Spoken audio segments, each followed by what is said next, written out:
Farming under greenhouse. I now request the speaker to begin. Thank you. Yeah, namaskara to everybody over there. I am Ashok. I am ready with today's meeting. It is about all about exotic vegetables that can be effectively raised in a greenhouse. Before I come in, before I come on crops that can be profitably raised in a greenhouse environment, I will just give you a superficial brief about greenhouse type of greenhouses that we can use for raising these crops. See, greenhouse, as the name implies, it is an outdoor structure where plants are to be kept and cultivated. Okay. Now nowadays the trend is good to go for this one, natural greenhouses, and even existing retrofits also. We mostly use natural ventilation systems only. In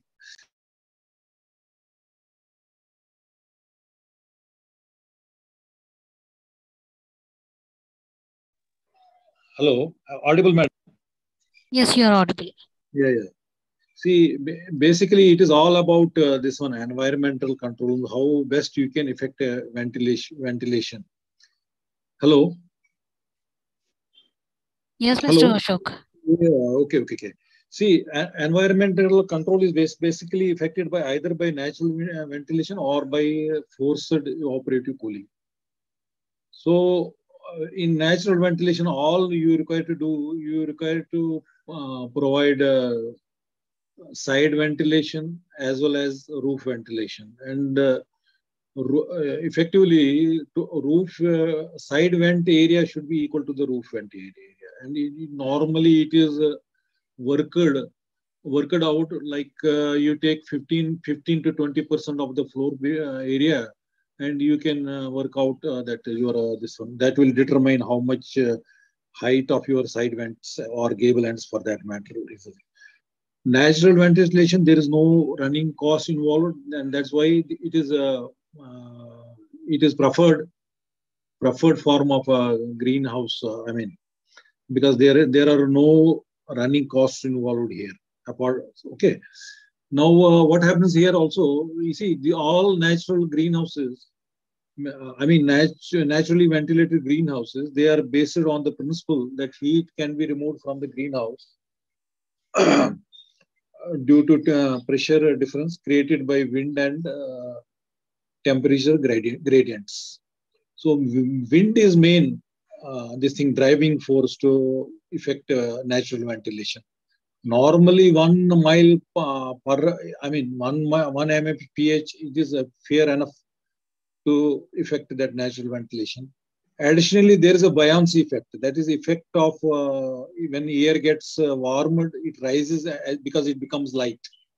So that also, because it will set up that chimney effect only. I mean, hot air will get expelled out from the top, and relatively cool air will be drawn in from the sides only.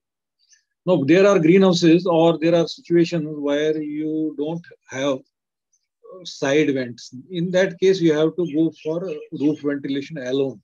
But here again, you have to, your roof should open at least 50 to 75% area to compensate for not having side vents. This usually happens because if you have a long gutter connected range of greenhouses, so roof ventilation plays a key role. See, another type of ventilation system is forced ventilation, where you will be using fan and pad system. There are simple, straightforward calculations. I mean, there are I'm aware it's not only about Bangalore, Pune, this thing, Indore or other relatively mild regions. You can do very well, but then there are very hot areas in Rajasthan, Madhya Pradesh, and some other places in North India where this is, natural ventilation cannot cater to that environment control effectively.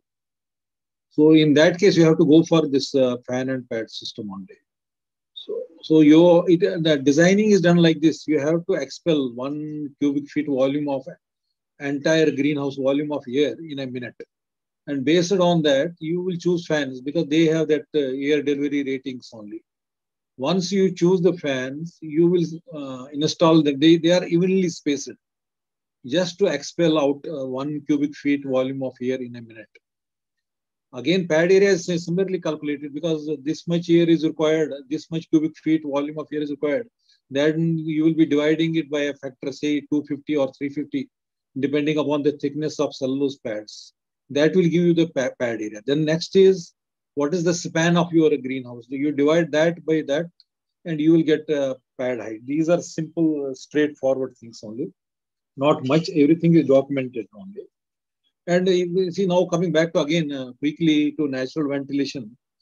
Natural ventilation, you see, latest trend is to go for taller greenhouses. One, hot and humid here can go well above plant canopy level. I mean, you provide room for hot and humid air to go up, and your crop can experience relatively better conditions. So taller the greenhouse, better it is. And secondly, it provides buffering of the air also. Buffering means, I mean, because it will be voluminous as far as this thing, air column is considered. So it provides naturally buffering to the wind also. I mean, in the event of sudden change in ambient conditions, it does not drastically change in this thing inside environment. See, now we'll come straight away to the crops. You can raise, you see, greenhouses, you have to be very smart with the choice of crops. You cannot go for conventional sort of crops. They cannot fetch you these premium prices for your products. Ms. Rajni, am I audible, no? Yes, you are. Thank you. Thank you. Keep just coughing at least so that I Sure. don't lose. Sure. Okay, thank you. Because I am at a remote place only. That is the problem only. Anyway, now see, coming back to the choice of crop, as I said, you have to be smart with the choice of crops because your crop has to fetch at very decent price only. Because that way only you can offset the additional cost incurred on production. You are not raising conventionally, whether it is a naturally ventilated greenhouse or one where you are employing fan and pad system. There is a cost involved. The capital costs, of course, it is involved, but then running cost is also involved. So you have to choose crops so that you can justify the investment. You cannot go for a straightway for conventional type of quality because others are also doing it and they are also bringing it to mandis. And in the event of prices coming down, your all profit margins will get eroded. Now greenhouse again, if you grow organically and you have market in place, I mean, you have tapped the market where you can be taking your produce. You can fetch a very decent price. You need not to grow strictly organic, but nearly organic prices will fetch you a decent price only. Because any successful business, this is my own experience when I was doing this in Gurgaon region also.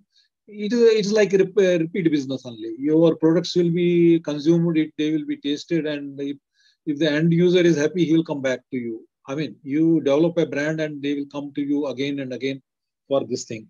So if you can raise it organically, good enough, or nearly organic, that will be also, I mean, as good as growing organically. Or you can grow it hydroponically, but again, it will further add to the cost of the production. Or you can use a greenhouse. As I said in beginning, it is a outdoor structure only. You can raise it conventionally with straightway on the greenhouse beds, and it depends much how you are situated and your budget and budget constraints and other things also. But the only thing, whatever you grow, prior to getting started with your production, you should know what you are growing and who are your who are the parties who you will be catering to, be it hotel industry or malls or high profile societies. These things we do. See, based on my own experience, long back, couple of years back, we used to raise a lot of these exotic vegetables in NCR region. Our primary market was these malls, high profile societies and other, because they can afford those prices. Only thing they want a product, and now we all live in information age. So convincing is not very difficult actually. We live in information. They know what they are consuming and what are the nutritional value of the product we we are giving them. I mean, it's not really very difficult only. See, now I will come to this thing crops only. See, these leafy exotic crops, they are very typically preferable in greenhouses because of their,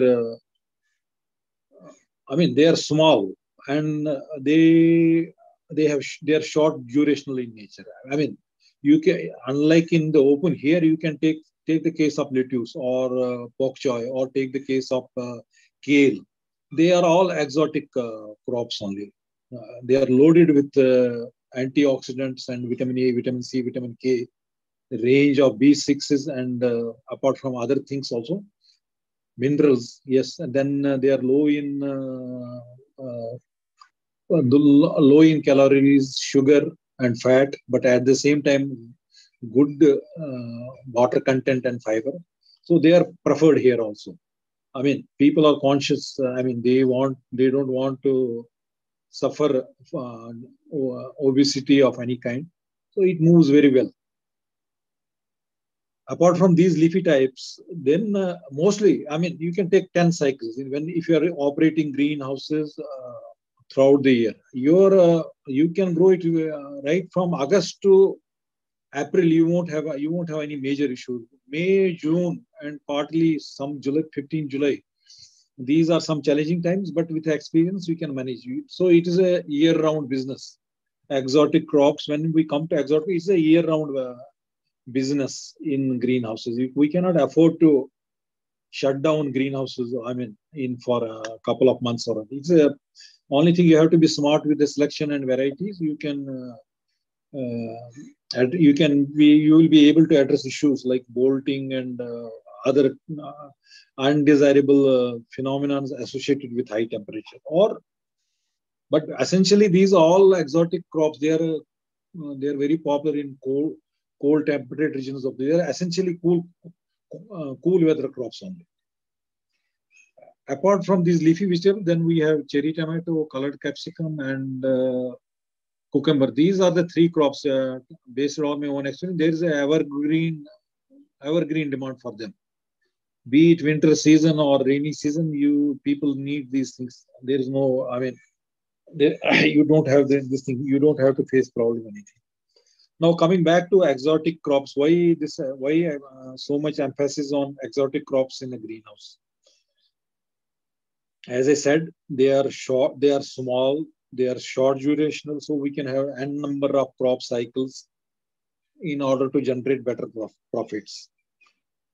Then, as I said, greenhouse growing is not limited to leafy crops only. Other this thing, cherry tomatoes, or this one, new varieties of cucumber and colored capsicum, they can be also profitably raised this thing. See, now what is the trend? What is the trend? You may not be able to sell it in as a single crop only. Here in North NCR region, what is the trend? They will prepare this green salad. They will raise them as green salads and package them in a box or anything, and then they will sell it. The leafy vegetables, which are very important. I mean, they are, as I said, they are fortified with nutrients, vitamin A, C, antioxidants, and they are at the same time low in calories. If you consume 250 grams of this thing, leafy exotic vegetables, your calorie intake is only about 43 grams. They are very safe food. I mean, when it comes to maintaining health and boosting your immunity.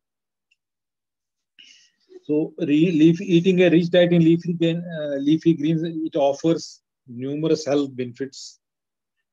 As I said, reduce risk of obesity, heart disease, high blood pressure, and you can mental decline. I mean, those things can be arrested because with age, these are natural. These things happen.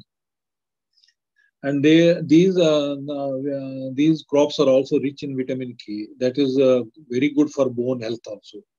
Your bone, teeth, and overall immune system functionality will be improved also. So crops that I will be touching now. One is lettuce, bok choy, arugula, basil, Italian basil, sweet basil, Thai basil, kale, rosemary, thyme, cherry tomato, and this one colored capsicum only. I will begin with lettuce. Very most popular variety is Grand Rapid because it grows fairly quickly, very quickly. You can get your first harvest in a matter of 45 days, right from sowing time. I am not excluding that sowing or germination or transplanting. I mean, well, within 45 days, you can secure first harvest.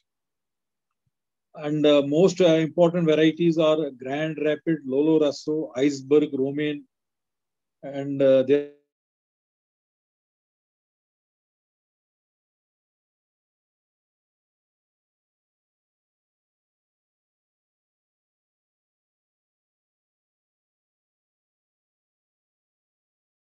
They offer good immunity and they grow quickly. You can have, if you are in doing it in a raising it in a greenhouse, north or south, you can easily have 10 to 12 crop cycles in a year. And this price here, it ranges from 100 to 250 rupee kg. But I am sure it does not come below 100 rupees a kg. Then there is another crop which we call pok choy. It is like a Chinese cabbage only. Rajni madam, listening? Yes. Yeah. Audible, na? Voice? Yes, you're audible. Yeah. See, then now another crop is pok choy. Pok choy. It is also a cool season crop. It is a member of that Brassica species only. But unlike, it's a kind of Chinese cabbage. I mean, it does not close. Close means it does not form. They don't form heads. Instead, they have this thing compact, wide leaves and a little bit, which are this thing bulbous at the base only. That gives them distinct look.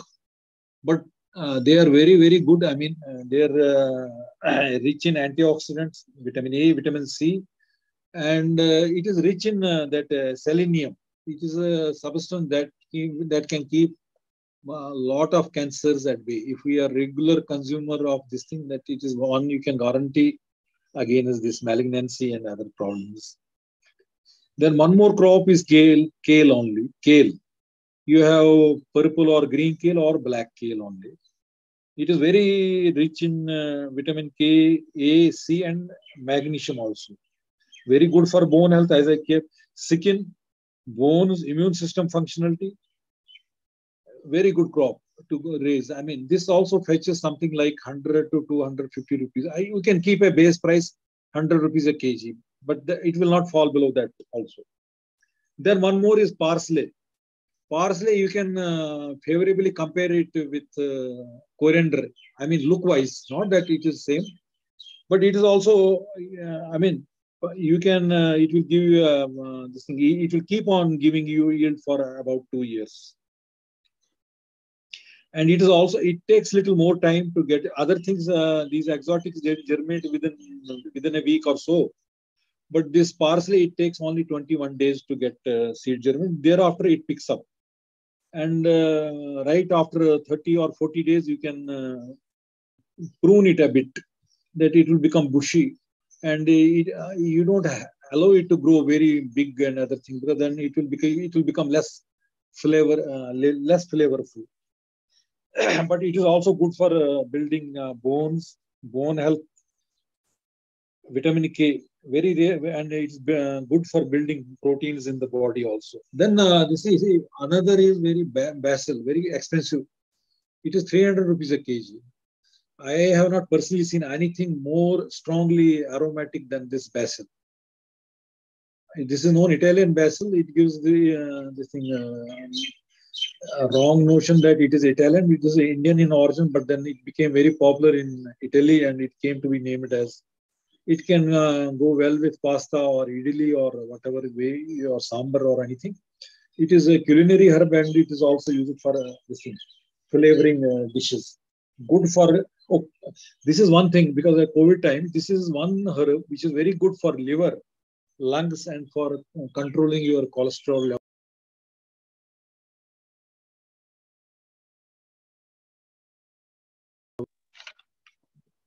Our crop is there very popular in North India. Hello, yes. Hello. Yes, Mr. Ashok. Arugula. This is exotic. I hope I am not boring all of you because these are No, new no, names no. only. Member of Brassica cruciferous family, also known to be a powerhouse of antioxidants. This is used for garnishing dish, but it's known as powerhouse of antioxidants. And this is the quickest. Right from sowing, you can get a first harvest within 30 days. You can have 10-15 cycles in a green when you are in a greenhouse. This also sells about 200 to 200 rupees, 100 to 200 rupees, 250. At times it goes to 300 rupees also. It is like a radish type of leaves, but they have to be harvested when they are small. You don't have to allow these exotic leafy vegetables to grow or assume bigger form. Then, or no, they have to be harvested rather when they are at their peak. I mean, when the vegetative phase is at just peaking, you don't have to allow them to become old and because then they become bitter and slightly tough to consume. One more crop I am talking, that is a leek. It is I mean, this you can.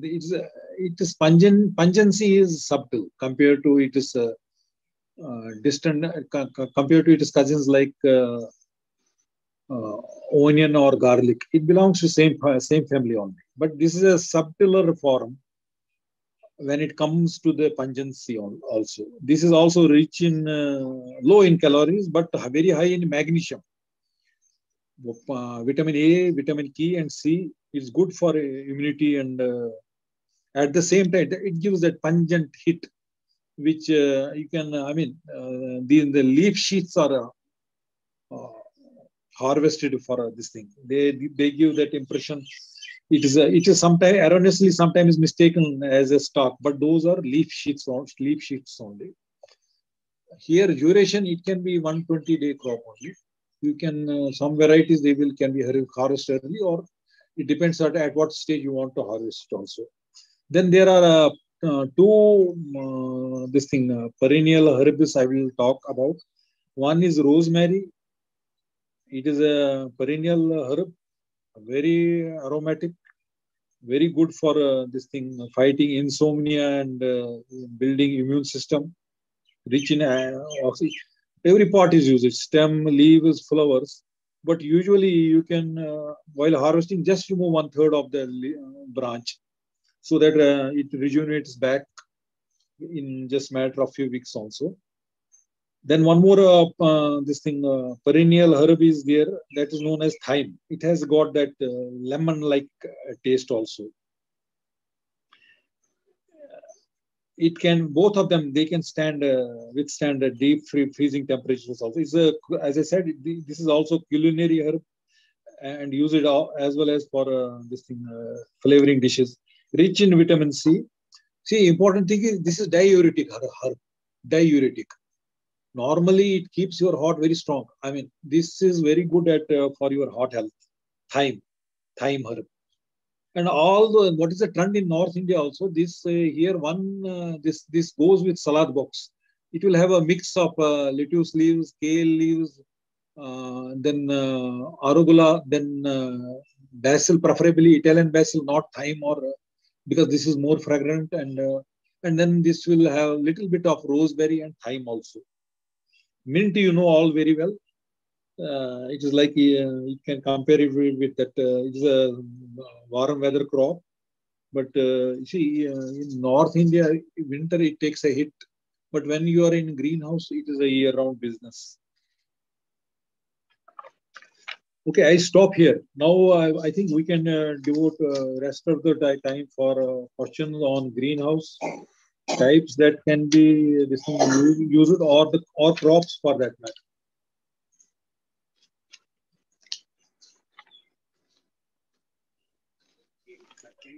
Thank you, Mr. Ashok, for a detailed presentation. Now I'll take a few questions. Yeah, yeah. If you have question, you can start with yourself also. Yeah, sure. Sure. Please tell me. Sound is okay, na?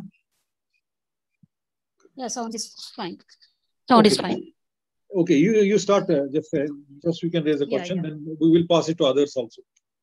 So, first question is, how did you first become interested in exotic vegetable farming under greenhouses, and what was the journey like for you to become an agri entrepreneur? See, what happened actually, I have had some basic. I was a project manager. Once upon a time, I was. We used to undertake greenhouses on turnkey basis, and we have made high-tech greenhouses here and abroad also. But when I was in with other company in employment, but those days it was mostly conventional crops. We had not heard much about these exotic crops and other things. I have had this greenhouse construction expertise, and next step was what to use so that we can justify capital costs, investments, and running costs. I mean, you have to offset that. Everything finally boils down to this thing economics. I mean, everything boils down to economics only. You have to be very smart with the selection of the crop. And the crops I just mentioned, they fetch very good price. Once upon, see, even in my memory also, in beginning we sold this cherry tomato, like grape tomato. Just we would put some 100 or 150 gram in a plastic pack, and 1 kg used to be, we could get prices like 500 rupees or 600. Of course, nowadays it is 150 rupees kg only. But here it caters to this thing, a class of consumers who can afford it in the first place. And it's not question of affordability, and they have that awareness also. And I mean, they know that why they want these crops. I mean, they can keep lot of health issues at bay, and they can stay smarter and healthier. And that is everybody. Everybody wants. I mean, they are looking for safe foods which can give them, which can keep them energized, and so it is like that only. Okay. Next question. How did your experience as a farmer prepare you for your current role in exotic vegetable farming? No, yeah, I have been helping a lot of people actually. With when it choice of crops, and also ensuring that whatever we produce there is a readily available market. I mean, lot of times, even based on my experience also, we ended up raising a crop and then we struggle to market it. That should not be the case. Now there is awareness. I mean, we live in information. It is much easier than when it was a couple of 1.5 decade back. If I tell you anything, I cannot tell you cock and bull story. We have access to information readily. You put it on a net, you will come to know whether it is vitamin A, C, K, or range of vitamin Bs, or this thing. What are the healthy benefits, and which have been clinically proved also. See, now why these crops are this thing. As I said, we cater to malls or this thing, high profile society. They know they're looking for these kind of crops. And the farmer means, your question was at farmer level, because we tell farmer what is the nearest market to your, I mean, you need a space. Suppose you want to put a greenhouse for 1 acre, you need a space. Then what is the market in close vicinity to your this thing, point of production. So those things are factored into. I mean, how, because this requires to be this should reach the end consumer in matter of 2 hours only. This is a normal practice. Early morning, because they have to remain fresh, flavorful before it reaches mall or societies. General practices, we will harvest it early morning, say 6 o'clock, and by 8:30 or 9 o'clock, it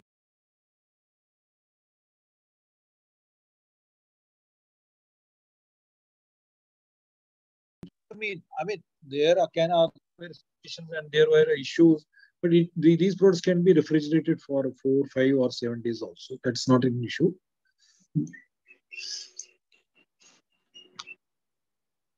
Yes, madam. Yeah. Okay. Next question. As someone who operates within a specific niche of agriculture, can you explain some unique challenges and benefits you have encountered with farming exotic vegetables under greenhouses? See, I will tell. I will come because yeah. See, there was a situation.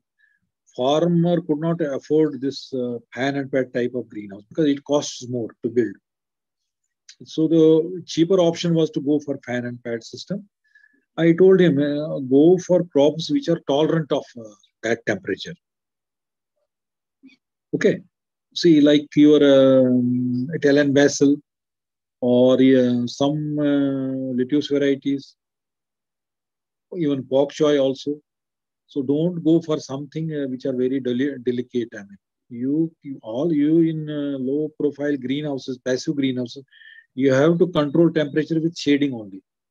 You have to use very good. You should have that knowledge of shading, which shade, how much it will, how much it should cut off at source, and but without compromising light levels. Because in nature, nothing is indoors. Everything is outdoors only. So choose a crop which are tolerant of more or less tolerant of those conditions. And you need greenhouses nowadays because see, it does not rain systematically. It rains like hell, and all the rain is gone in. I mean, whatever is due previously, rains used to be systematic. You have a fall, then there will be a lull, then again there will be rain. But now it seems like we get sometimes a full quota in matter of days. Also, it is a you need this thing. It is not like red soil in Bangalore or other places. I mean, after a few hours, there is no trace of water. But here, water getting stagnated is also an issue. So they offer some protection, and plus a low easy way to control temperature is just employ shading. So it gives that option also. And then we have, because why the farmers are also finding favor with this technology. We have December, November, December, January, temperatures fall dramatically, especially night time. But then we don't do anything. We remove shade and uh, create a greenhouse effect, when conditions become conducive for growing plants. I mean, you have to adapt. I mean, it is not like a single recipe how you will do and why you will do. You have to be. I mean, you have to have a practical and now knowledge about crops also, because greenhouse in itself will not yield anything unless you know how they can be commercially used to great advantage. Okay. Next question. Can you share the impact of modern technology such as AI and IoT on your farming practices? Do you use any tech technologies to optimize your greenhouses? See, it will add simply to the cost. We can use a lot of sensors, everything, but then you have to understand. Suppose you are using fan and pad system. It is a evaporative cooling. It's not like AC. All you can do, you can bring incoming air close to wet bulb temperature. If it is less humidity, drier it is, better it is. You can reduce it by 6 to 8 degrees centigrade. But if I am doing it in a Chennai or Kerala, it will be as good as ambient conditions. But then there is a consolation also there because air movement is there. Or now, if you are in Bangalore, Pune, Indore, or Dehradun, I can use a simple natural ventilation system. All I know, it will stay maximum to couple of degrees hotter than ambient condition, and which I will live with those conditions. I won't have any problem because this gives me an opportunity to control insects, raise an put an enclosure where conditions can be conducive. Even if I am making a fertilizer spray through foliar application of fertilizer or biopesticides, because it is a containerized facility. So whatever I do, it will be much more promising than when I do it in the open. Or even if I use biofertilizers or other substances, the conditions are conducive for everything you do. Okay. Next question. Yes. For students interested in sustainable agriculture and greenhouse farming, what recommendations would you provide about pursuing a similar path to yours? See, if you is a good question. If you want to bring sustainability to farming, the best thing is to go for these crops only and raise them organically only. The only thing we see, first year may not be there because then it builds up soil fertility, long-term soil fertility. And farmers with small holdings only, crops which are short durational, very short. I told you about arugula. You can harvest it in 30 days. Italian basil, you will or parsley, you will get it. You can take first harvest in 30 or 45 days. Even lettuce varieties, Grand Rapid, Lolo Rosso, or this thing.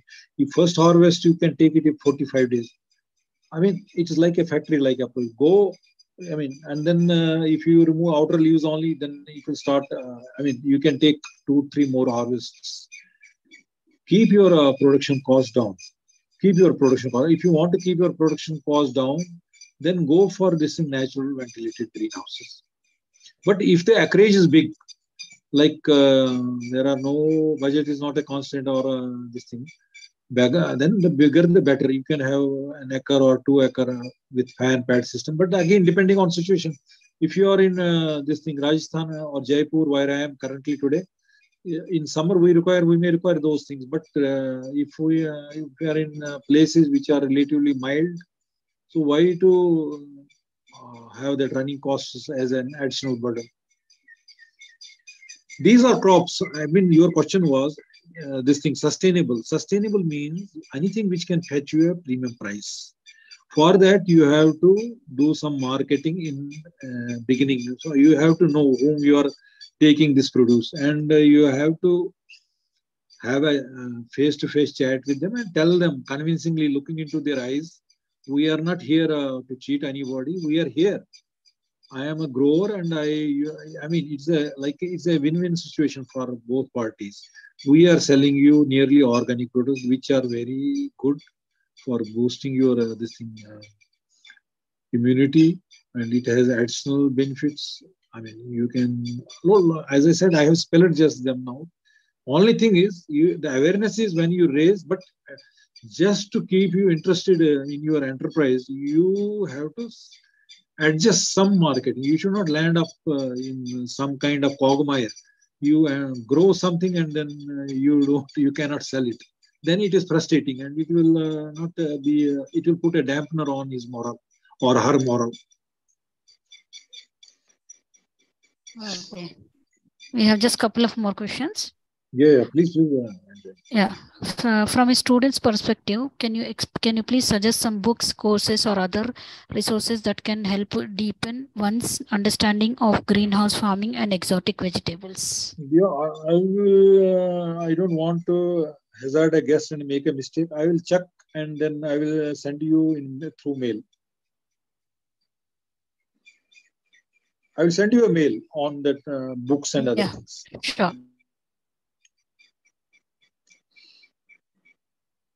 Could you explain the process of setting up a greenhouse of vegetables and what are some key considerations to ensure optimum growth? See, it should be whatever site you choose, it should be in close proximity to the market, better, because you can save on logistics. Suppose you set up a greenhouse, a lot of people, they make a big mistake. They will put this thing, greenhouses in no man's land. Then it adds to the cost of production because you have to, you cannot economize on transport. But if you can afford a place, which is very close to, I mean, within 5, 10, 5, 6, 7 kilometers, then it's okay. And second is leveled. It should be well leveled spot. Because nowadays, most of the greenhouse materials are prefabricated at factory.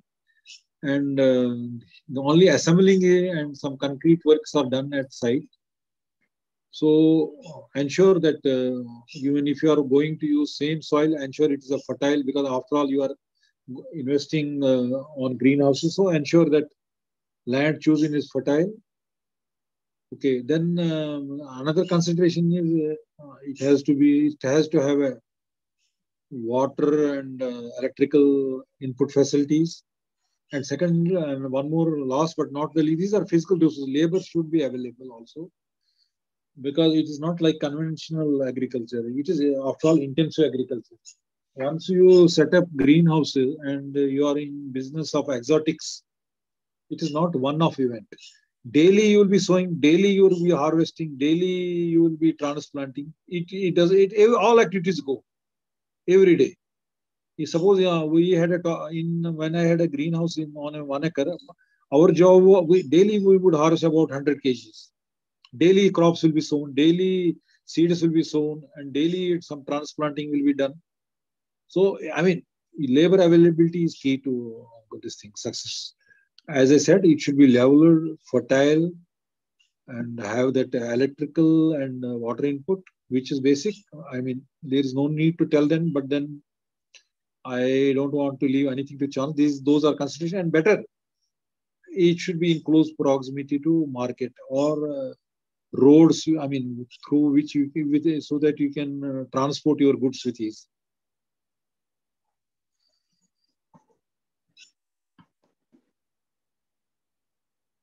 Yes, madam. Okay. Now the final question.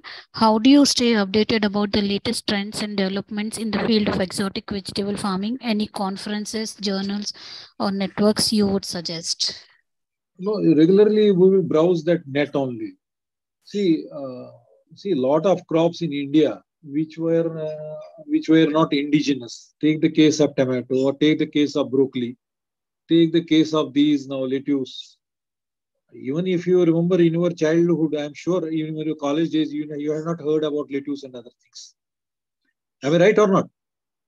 So eventually they became very popular in India. India is market for every thing. We keep browsing net and find out which are the new varieties or new crops that can be added to advantage. Okay. It is not one-off event, because you have to keep yourself updated and educated for the greater good of society and for our good also.